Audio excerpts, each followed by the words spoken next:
प्रशांत किशोर एक बहुत बड़ा धूर्त फ्रॉड व्यक्ति, और इसने बीपीएससी अभ्यर्थी के साथ खिलवाड़ किया। प्रशांत किशोर कहते थे कि अब की बार नीतीश कुमार, उस समय नीतीश के पैरोकार थे। एक्चुअली ये नीतीश कुमार के लिए व्यक्ति काम कर रहा है।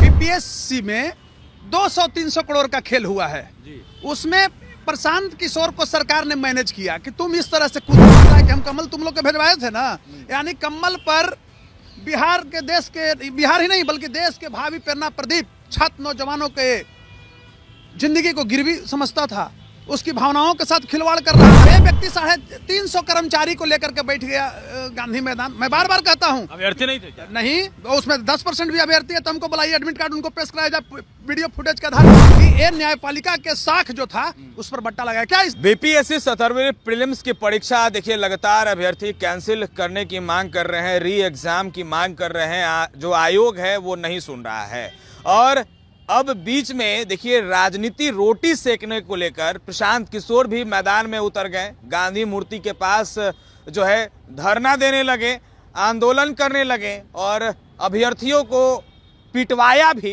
और फिर अभ्यर्थियों के साथ जाकर बैठ गए। ये जो ड्रामा है, तमाम मुद्दों पर बातचीत करेंगे। हमारे साथ बात करने के लिए पटना हाईकोर्ट के जाने माने अधिवक्ता कौशलेंद्र नारायण है। सर, जिस तरीके से बीपीएससी 17वीं प्रीलिम्स की परीक्षा हुई, पेपर लीक हो गया, बापू परीक्षा केंद्र में काफी हंगामा हुआ, और अब राजनीति रोटी सेकने को लेकर देखिए बीच में प्रशांत किशोर भी उतर गए। बीपीएससी 17वीं प्रीलिम्स जो परीक्षा है वो पूरे तरीके से ड्रामा बन गया है। कैसे देखते हैं और क्या कहिएगा? सर्वप्रथम तो मैं धन्यवाद आपको देता हूं, जो यह ज्वलंत मुद्दा पर आम जनमानस के बीच में हमारी बातों को ले जाने के लिए आप यहां तक पहुंचे हैं। इसके लिए मैं व्यक्तिगत स्तर से आपको शुक्रिया अदा कर रहा हूं, और आपका एनबीसी चैनल को भी शुक्रिया मैं अदा कर रहा हूं।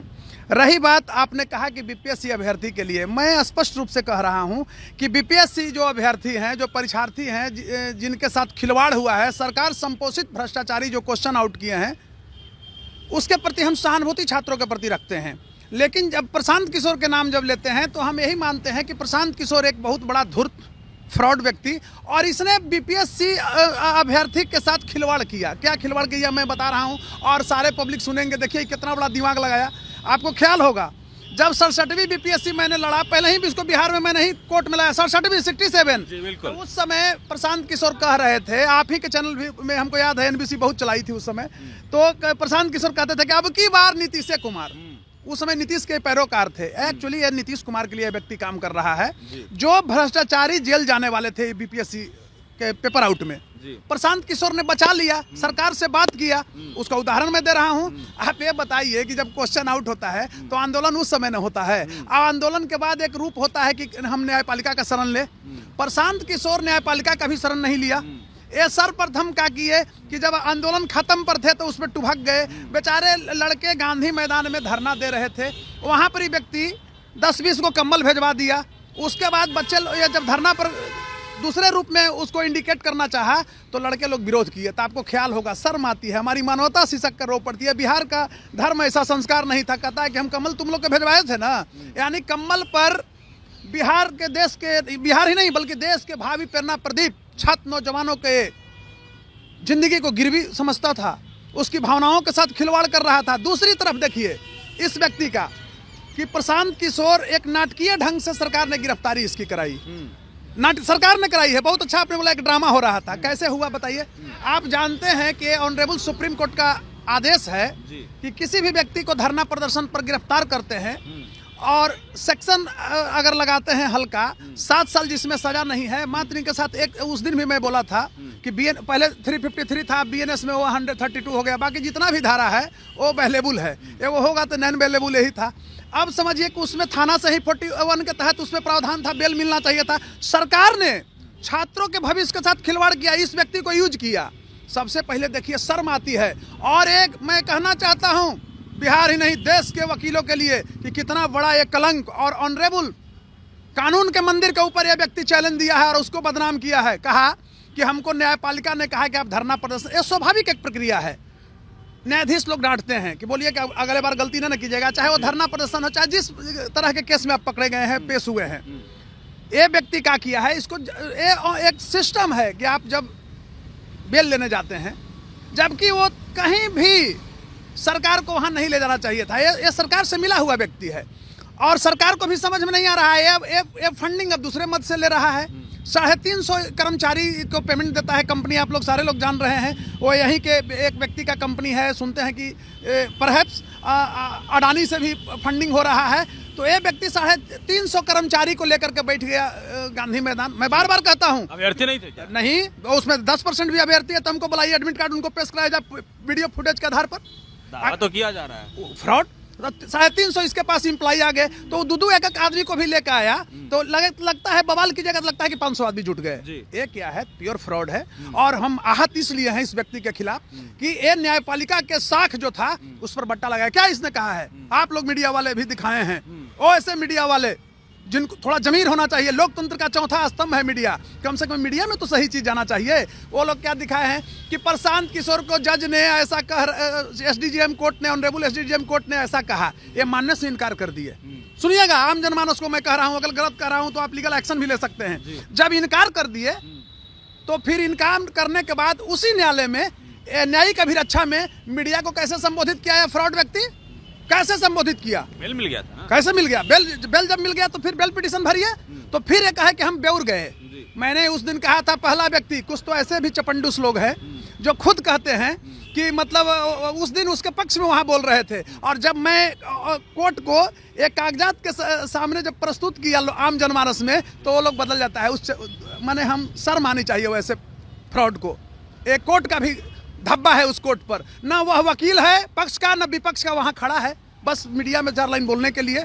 लड़ाई लड़ी जाती है, उसके लिए निष्पक्ष हृदय होना चाहिए, संघर्ष की जज्बा होनी चाहिए, और बिकने की प्रवृत्ति नहीं होनी चाहिए। सस्ती लोकप्रियता तो कोई भी ले सकता है, लूट सकता है। लेकिन मैं कहना चाहता हूं कि आज बीपीएससी अभ्यर्थी को न्याय मिलता। आप बताइए, ऑनरेबल सुप्रीम कोर्ट लोग गए आर्टिकल 32 के तहत।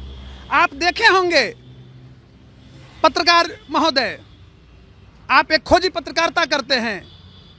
इस बिहार की धरती में मैं भी पैदा हुआ हूं कि सुप्रीम कोर्ट में बहुत राष्ट्रीय स्तर का कोई मुद्दा आया तो सुप्रीम कोर्ट उसको टेकअप किया है। नहीं तो जनरल सुप्रीम कोर्ट, आप देखिएगा सुशांत सिंह राजपूत केस में स्टेट को लौटाया, इसलिए कि रेमेडीज जो होता है वो स्टेट के पास ही रेमेडी होता है।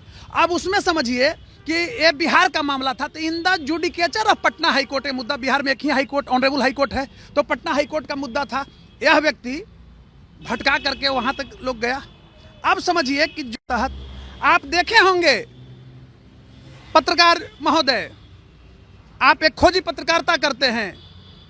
इस बिहार की धरती में मैं भी पैदा हुआ हूं कि सुप्रीम कोर्ट में बहुत राष्ट्रीय स्तर का कोई मुद्दा आया तो सुप्रीम कोर्ट उसको टेकअप किया है। नहीं तो जनरल सुप्रीम कोर्ट, आप देखिएगा सुशांत सिंह राजपूत केस में स्टेट को लौटाया, इसलिए कि रेमेडीज जो होता है वो स्टेट के पास ही रेमेडी होता है। अब उसमें समझिए कि ये बिहार का मामला था, तो in the judicature of Patna high court, मुद्दा बिहार में एक ही हाईकोर्ट, ऑनरेबल हाईकोर्ट है, तो पटना हाईकोर्ट का मुद्दा था। यह व्यक्ति भटका करके वहां तक लोग गया। अब समझिए कि जो भ्रष्टाचारी क्वेश्चन आउट किए थे वो सब बच जाएंगे, इसलिए कि परीक्षा तो करवा लिया। हम आशावादी हैं, हाईकोर्ट में बच्चे आए CWJC के लिए, बार बार मैं कह रहा हूं। लेकिन जो चीज़ पहले होना चाहिए था उसमें लंबित हुआ, तो हाईकोर्ट के पास भी अब उतना समय नहीं है, उतने स्तर से जितना टेकअप करना चाहिए था, समय नहीं है ऑनरेबल न्यायपालिका को। अच्छा लगता है कि बीपीएससी ने एक बड़ा स्कैम किया है, क्योंकि देखिए खबर ये आ रही है कि एक केंद्र अधीक्षक थे जिनकी हार्ट अटैक से मौत बता दी गई, लेकिन अब उनके भतीजे देखिए सामने आए हैं और उन्होंने एक बड़ा पोल खोल दिया है। और हमने खुद उनसे बातचीत की और उन्होंने कहा कि मेरे पिताजी की मृत्यु जो पोस्टमार्टम रिपोर्ट आया है वो 11 बजे आया है, परीक्षा होना था 12 बजे, हंगामा हुआ 12 बजे के बाद, और मेरे पिता जो डीएम चंद्रशेखर का बयान सामने आया, उस बयान में साफ तौर पे बताया गया कि जो केंद्र अधीक्षक हैं राम इकबाल सिंह, उनकी मौत होती है हंगामा के दौरान। तो 11 बजे मौत जो दर्शाया गया, तो आपको क्या लगता है कि बीपीएससी ने एक बड़ा स्कैम किया है क्या? देखिए, मैं कहना चाहता हूं, बीपीएससी में 200-300 करोड़ का खेल हुआ है जी। उसमें प्रशांत किशोर को सरकार ने मैनेज किया कि तुम इस तरह से कूदो। मैनेजमेंट तो ही जानता है व्यक्ति, वो भी कह रहे कि 1000 करोड़ का नहीं है। ना, ये तो विज्ञापन मैनेजमेंट ना है, ये तो बोलबे करेगा। इसलिए कि इसको स्टूडेंट को न्याय दिलाना नहीं था, इनको क्या था, भटकाना था। भटका दिए, तब तक क्या हुआ, विलम्ब हो गया, CWJC में लड़के आए नहीं, तब तक सरकार तो यही चाह ही रही थी। सरकार ने आहिस्ते से परीक्षा करा दिया एक सेंटर का। ऐसा होता है कहीं, जब एक बार क्वेश्चन आउट होता है तो पूरे सेंटर जितना भी मानक परीक्षा पीसीएस का परीक्षा है, आप अधिकारी पैदा करते हो, उस परीक्षा को कैंसिल करना चाहिए था। प्रशांत किशोर को बड़ी तरीके से सरकार ये किया। अब क्या है ना, देखिए आप एक चीज मैं बता रहा हूँ, प्रशांत किशोर को सरकार अपने पक्ष में करना चाहिए। अब इसको इतना बड़ा सपना हो गया है कि ये किसी को समझ ही नहीं रहा है। माने जिस तरह से एनडीटीवी के पत्रकार, नवोदित पत्रकार बहन निधि श्री को आप जानते होंगे, बड़ा अच्छा माने एबीपी का, आप वो समझिए कि निधि श्री के साथ इसने क्या किया, तुम ताम ये सब बताइए। एक हमारी अदब है बिहार की भाषा, हमने ये बिहार पूरे देश को दिया है संस्कार, सर्वश्री कहना, श्री कहना, तो निधि श्री के साथ इसने क्या किया।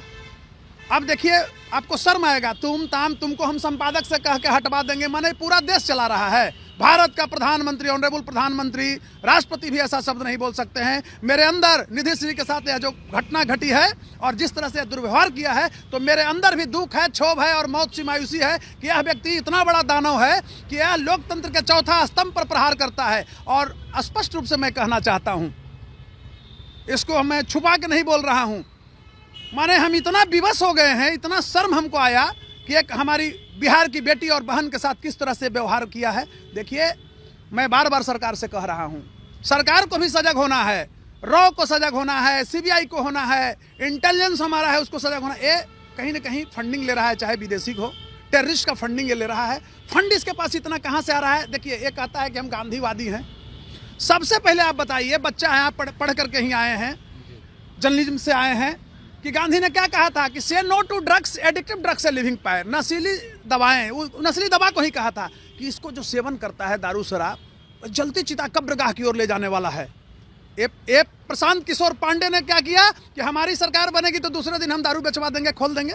बिल्कुल, ये तो बड़ा बयान था। ऑन कैमरा बोल रहा हूं, आपके रिकॉर्ड मेरा बात हो रहा है। तो बताइए कि गांधी के जन्म दिवस के अंदर पार्टी बनाने वाला अवसर पर, गांधी के विचार पर जन सुराज नाम देने वाला इतना बड़ा धूर्त आदमी कहता है कि दारू बेचवाएंगे। गांधी जी की आत्मा रो रही होगी कि नहीं।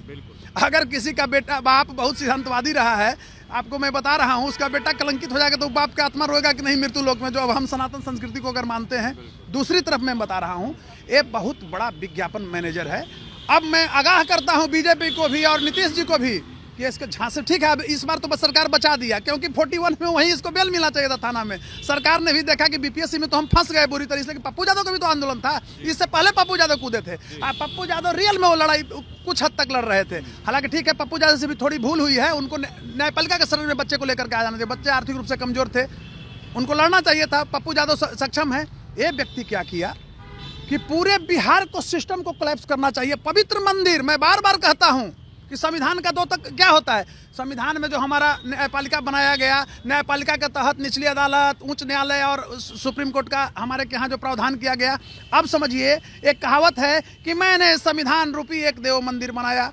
देवताओं के प्राण प्रतिष्ठा होना था, लेकिन देवताओं के प्राण प्रतिष्ठा के पूर्व दानवों ने चुरा लिया। प्रशांत किशोर पांडे जैसा व्यक्ति, ये देखिए कितना धूर्त है। कहता है वो जो जहाँ बेल मिला है उस मंदिर को भी, उस कोर्ट को भी ये व्यक्ति बदनाम कर रहा है कि हमारे चलते हम बेउर चले गए जेल में। आप देखे होंगे ना, मीडिया में चला है, और इनके लोग बोले हैं, और इनके लोग बोलते हैं कि हम गए तो हम ऐसे ऑर्डर को करा दिए। बताइए, बाप रे बाप, न्यायपालिका को बदनाम हो रहा है, हमारा काला कोर्ट पर धब्बा है, कितना शर्म की बात है। दूसरी तरफ समझिए, मैं वकील समाज से कहता हूं कि आप ऐसा मत करो कि अभी कुछ बोल रहे हो, उस दिन जब था तो प्रशांत किशोर के पक्ष में बोल रहा था। देखिए अभी बदल गया, जब हम कि हमारे चलते हम बेउर चले गए जेल में। आप देखे होंगे ना, मीडिया में चला है, और इनके लोग बोले हैं, और इनके लोग बोलते हैं कि हम गए तो हम ऐसे ऑर्डर को करा दिए। बताइए, बाप रे बाप, न्यायपालिका को बदनाम हो रहा है, हमारा काला कोर्ट पर धब्बा है, कितना शर्म की बात है। दूसरी तरफ समझिए, मैं वकील समाज से कहता हूं कि आप ऐसा मत करो कि अभी कुछ बोल रहे हो,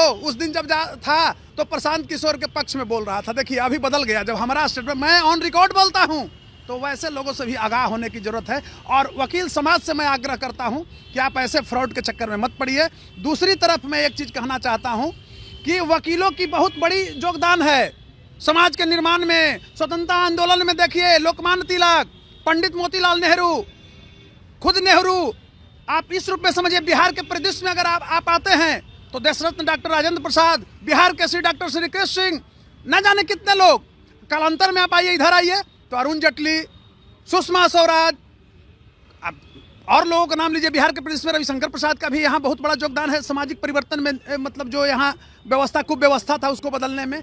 तो मेरा मानना है कि प्रशांत किशोर ने जो जुडिशरी के साथ खिलवाड़ किया है, जुडिशरी को बदनाम किया है कि हम बेउर चले गए थे। देखिए बेल जब इनको आप देखिए उसमें लिखा हुआ है कि नहीं कि 25,000 के मुचलका पर छूटा है, तो कहाँ नहीं है माने? आज जो उनके एडवोकेट थे उन्होंने तो स्वीकार किया इस बात। आप बताइए, तो मैं तो बता रहा हूँ। तो 41 के तहत जो बेल मिलना था सरकार क्यों नहीं थाने से दे दिया था? क्यों वहाँ ऐसा होता है क्या? सब अवेलेबल इन पर सेक्शन था। सरकार दिखा रही थी कि बीपीएससी में बुरी तरह फंस गए। प्रशांत किशोर ने बहुत तरीके से उसको मोटिवेट के विज्ञापन एडवोकेट कह रहे हैं कोई वेरिएबल सेक्शन नहीं था, इनको बिना मतलब का जो है घसीटा। मुजरिम का एडवोकेट कहता है कि हम मतलब जो है से दोषी हैं। बलात्कारी का भी एडवोकेट कहता है कि हम हमारा ये जो है से मुदाले जो है वो पिटिशनर जो है वो जिसके बेल मांगने आते हैं कि वो बलात्कार किया होगा। कहने का अभिप्राय मेरा है, मेरे अंदर दुख है, क्षोभ है कि बिहार की जनता कोई व्यक्ति ठग रहा है। देखिए क्या है ना, नीतीश कुमार कॉन्स्टिट्यूशनल ब्रेकडाउन बिहार में कर दिए हैं और इस व्यक्ति नीतीश कुमार जी से बिहार की जनता एकदम कराह रही है। तो चाहिए था क्या, ये वोट शिफ्टिंग होता आरजेडी के तरफ। सरकार ने बहुत अच्छे तरीके से प्रशांत किशोर को प्रयोग किया और प्रयोग इस रूप में किया कि जो वोट आरजेडी पर जाता, प्रशांत किशोर उस वोट को वहीं कैच करना चाहते हैं। और इतना बड़ा इस व्यक्ति का, प्रशांत किशोर पांडे का, अब ये हो गया है, महत्वाकांक्षा हो गया है कि बिहार के मुख्यमंत्री का सपना देखने लगा है। नौनिहाल को, दलित, शोषित, वंचित अल्पसंख्यकों को ये व्यक्ति ठग रहा है। तो मेरा कहने का अर्थ हुआ, हमारे नौजवान को भटका रहा है। आप ईमानदारी से बोलिए, मैं बोल रहा हूँ। मैं सरकार से आग्रह करता हूँ, सरकार में नीतीश जी नहीं है, बीजेपी वाले हैं। बीजेपी वाले से मेरा एक अनुरोध है कि आप इसके धरना पर जो व्यक्ति बैठा हुआ है उसका वीडियो फुटेज लीजिए, चेक कराइए। उसमें एक भी बीपीएससी एस्पिरेंट नहीं है। हो सकता है 5% आ गया होगा भटक करके, लेकिन यह व्यक्ति उठा हाँ उठा आपको बोलने से लग रहा था कहीं कि बेचारा बीपीएससी का एडमिट कार्ड चेक कीजिए ना भाई, एस्पिरेंट अगर है तो मेरा कहने का अर्थ हुआ कि यह व्यक्ति न्यायपालिका को जिस तरह से बदनाम किया है इस बार, ये पूरे देश में किरकिरी हो रहा है। ठीक है, प्रशांत किशोर के पास बहुत अकुट संपत्ति है, वो नौजवानों को भटका रहा है पैसा दे करके, चाहे जो भी है। लेकिन मैं कहना चाहता हूं कि आप ऑडिट करो, प्रशांत किशोर के बगल में जो लोग खड़ा है, कितना % ईमानदार लोग खड़ा है, उसमें जितना कुछ अफसर भी है। मैं कहता हूं, मेरे ही एक परिचित का गाड़ी पकड़ाया था, उसमें एक पदाधिकारी, पुलिस पदाधिकारी था, 5,000 रुपया लिया था। आपको मैं बता रहा हूँ, हमको नाम नहीं लेना चाहते हैं। वैनिटी वैनो पकड़ा, खराब लगता है, सब कुछ था भाई। देखिए ये मैनेजर है, ये 2-4-10,000 करोड़ के फिर कारोबार करके भाग जाएगा। और ये कहीं ना कहीं अगर भाजपा को यह है कि हमको मजबूत कर रहा है, तो अभी मजबूत नहीं कर रहा है, ये बीजेपी को डैमेज कर रहा है। ठीक है, नीतीश कुमार ने इसे मैनेज किया कि भाई कम से कम इससे ध्यान भटका दो, लेकिन ये सफल होने जा रहा है उसमें कभी नहीं। और हमारे जैसे लोग काला कोट अगर पहने हैं, हमारा धर्म कहता है कि दुनिया अगर इधर भी हो जाए तो अगर आप न्याय के पथ पर खड़े हैं तो उसका विरोध करना चाहिए। एक वकील का फर्ज होता है। वकील का आप ये समझिए कि वकील का योगदान जितना देश के निर्माण में उतना किसी भी बिरादरी का है, वकीलों का जितना भी टॉप मोस्ट वकील रहे, लेकिन आज वकील भी उसी तरह के हो गए हैं। शर्म आता है कि कल तक प्रशांत किशोर के पक्ष में बोल रहा था, उस दिन ना उधर से वकील है, मुदाले की तरफ से है, ना स्टेट की तरफ से है, सरकार की तरफ से, लेकिन वहाँ गया हुआ है टीआरपी दिखाने के लिए चेहरा। तो वैसे लोगों से मेरा निवेदन है कि तुम अपनी संस्कार को बदलो, ऐसा नहीं करो। पब्लिक तुमको देखती है तो हंसती है, अरे अकेला चलो लेकिन संघर्ष तगड़ा रखो। लोग कहे क्या ईमानदार आदमी है, उसको बड़ी खरीदने के लिए प्रयास हम लोग किए, वो बिका नहीं। तो मैं कहना चाहता हूं, मुझे खुशी होती है कि जब आपका पत्रकारिता में देखता हूं, आपके चैनल एनबीसी 24 मीडिया को जब देखता हूं और बेबाकी से जब आप आम जनमानस में विचारधारा को ले जाते हैं, तो लगता है कि हमारे अंदर भी बहुत खुशी होती है कि आज भी पत्रकारिता जिंदा है। और हम नहीं कहना चाहिए, कुछ तो यहाँ पत्रकार पार्टी बन गया है, हाँ, जनसुराज लोग हो गए हैं। शर्म आना चाहिए। चलिए, तो आपने सुन लिया कि हमारे साथ बात करने के लिए पटना हाईकोर्ट के जाने माने अधिवक्ता डॉक्टर कौशलेंद्र नारायण थे। उन्होंने देखिए साफ तौर पे जो सारा ये पॉलिटिकल ड्रामा चल रहा है बिहार में, बीपीएससी 17वीं प्रीलिम्स के परीक्षा के आड़ में जो भी खेल चल रहा है, देखिए इन्होंने साफ तौर पे सब कुछ क्लियर किया है और हर पॉइंट बाय पॉइंट इन्होंने देखिए सब कुछ बताया है। तो अब अभ्यर्थियों को इन तमाम चीज़ों पर ध्यान देना होगा। बीपीएससी 17वीं प्रीलिम्स परीक्षा जो है, देखिए कहीं ना कहीं इसमें एक बड़ा स्कैम हुआ है और इसका खुलासा एनबीसी 24 भी कर रहा है। आपने सुना भी डॉक्टर कौशलेंद्र नारायण ने, देखिए साफ तौर पर सब कुछ देखिए क्लियर कर दिया है। और आगे देखिए लगातार जो है हम आपको पॉइंट बाई पॉइंट जो है सब कुछ समझाएंगे क्या हुआ है बीपीएससी 17वीं प्रीलिम्स परीक्षा में, इसके पीछे पेपर लीक के पीछे कौन कौन है। आयोग तो देखिए लगातार कह रही है कि पेपर लीक नहीं हुआ है, लेकिन निश्चित तौर पर कहीं ना कहीं पेपर लीक हुआ है, तभी आज ये आंदोलन जो है देखने को मिल रहा है। और किस तरीके से राजनीति रोटी जो है जो नेता सेक रहे हैं उनका आपने सुन लिया कि क्या कुछ डॉक्टर कौशलेंद्र नारायण ने बताया है। तो इस तरह के अपडेट्स के लिए बने रहे हमारे साथ। शुक्रिया।